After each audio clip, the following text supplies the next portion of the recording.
Il y a une chose que tu vis à chaque instant, sans jamais vraiment la regarder. Tu vois, tu entends, tu ressens, tu penses. Et pourtant, as-tu déjà pris le temps de te demander ce qui vit tout cela en toi? La conscience. Ce mot semble simple, presque évident. Et pourtant, il cache l'un des plus grands mystères de l'humanité. La conscience, c'est le fait d'être présent à ce que l'on vit. Savoir que l'on existe. Se savoir en train de penser. Se reconnaître soi-même comme sujet de ses expériences. Mais voilà la vraie question. Sommes-nous réellement conscients de nous-mêmes? Ou seulement emportés par nos pensées, nos habitudes, nos automatismes? La philosophie ne cherche pas à donner des réponses rapides. Elle invite à ralentir, à regarder à l'intérieur, à interroger ce que nous croyons évident. Alors prenons ce temps, et commençons là où la philosophie moderne a posé son premier pas décisif. Pour comprendre ce qu'est la conscience, il fallait d'abord trouver une certitude. Une base solide, quelque chose que rien ne puisse ébranler. C'est exactement ce que va tenter un philosophe du XVIIe siècle. Un homme qui a osé douter de tout, pour mieux comprendre ce qui reste quand tout vacille. René Descartes commence par un geste radical. Il doute de tout. Des sens, qui peuvent tromper. Du monde extérieur, qui pourrait être une illusion. Même de son propre corps. Mais au cœur de ce doute absolu, il découvre une vérité impossible à nier. Pendant que je doute, je pense. Et si je pense, alors j'existe. Je pense, donc je suis.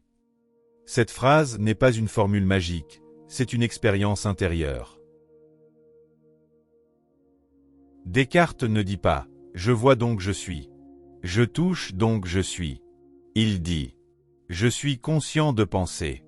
La conscience devient alors le fondement de toute existence certaine. Même si tout le reste disparaît, même si le monde est un rêve, il reste une chose indestructible. Le fait que je suis là, en train de penser.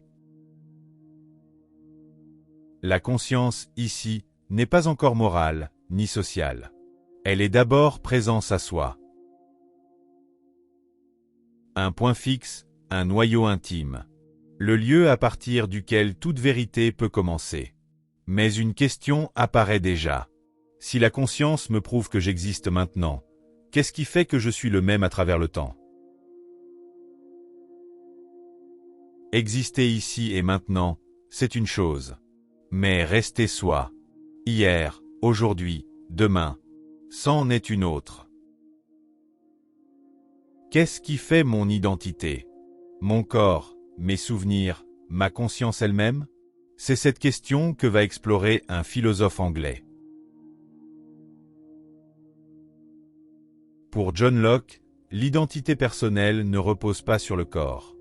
Le corps change, les cellules se renouvellent, le visage se transforme. Et pourtant, nous disons toujours « c'est moi ». Ce qui fait l'unité de la personne, selon Locke, c'est la conscience, accompagnée de la mémoire. Être la même personne, c'est se reconnaître dans ses actions passées. Se souvenir de ce que l'on a vécu, relier le présent au passé. Sans mémoire, pas de continuité, pas de moi durable.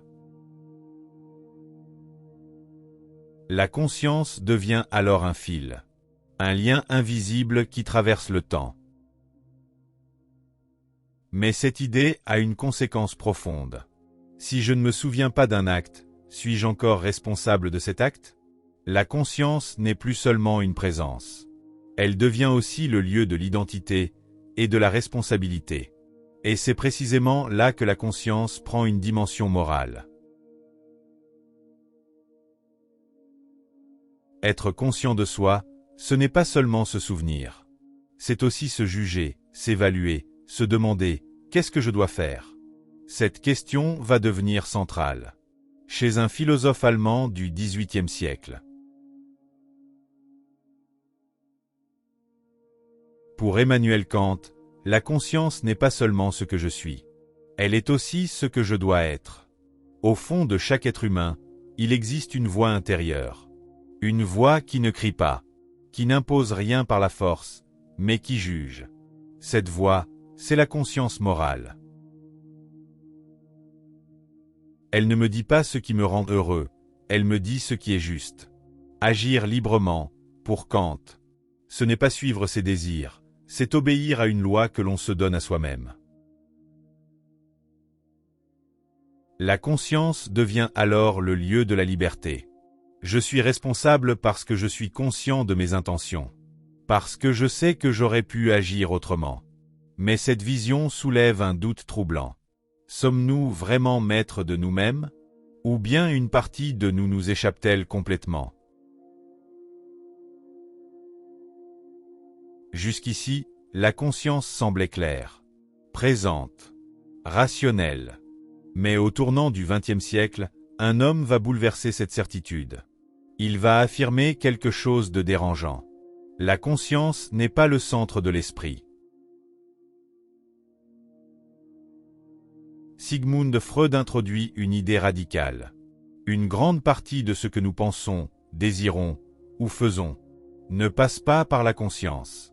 Il existe une autre scène, silencieuse, invisible, l'inconscient, des pensées refoulées, des désirs inavoués, des conflits intérieurs.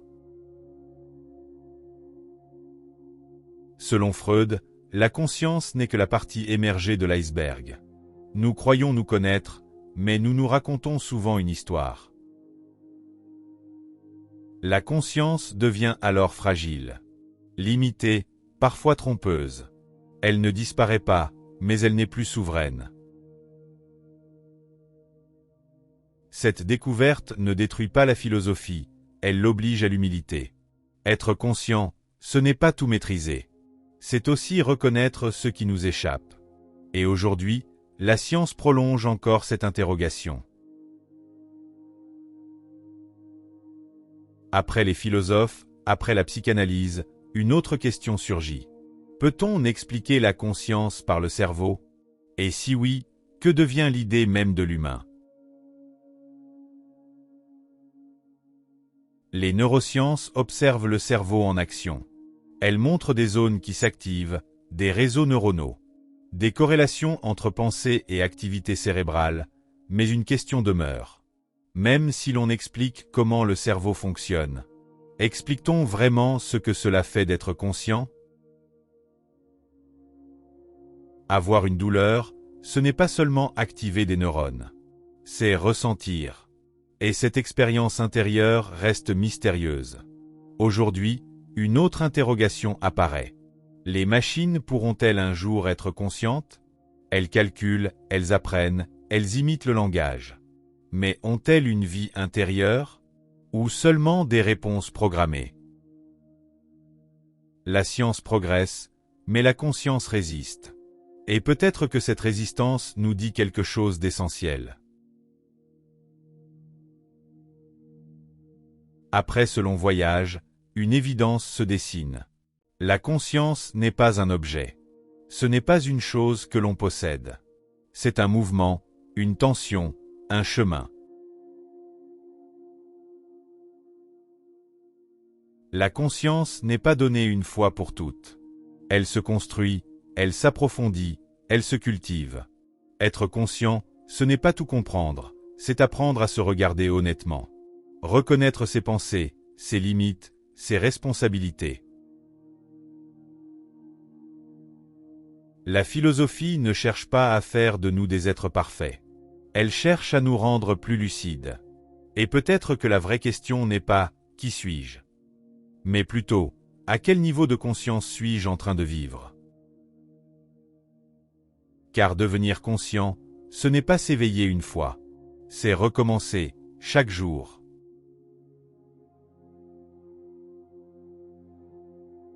Si ce documentaire t'a aidé à voir un peu plus clair, prends simplement une seconde. Aimer cette vidéo, c'est permettre à ce contenu de continuer à exister. Et si ces questions résonnent en toi, tu peux t'abonner à la chaîne. Ici, on ne cherche pas à donner des réponses toutes faites, mais à apprendre à mieux penser.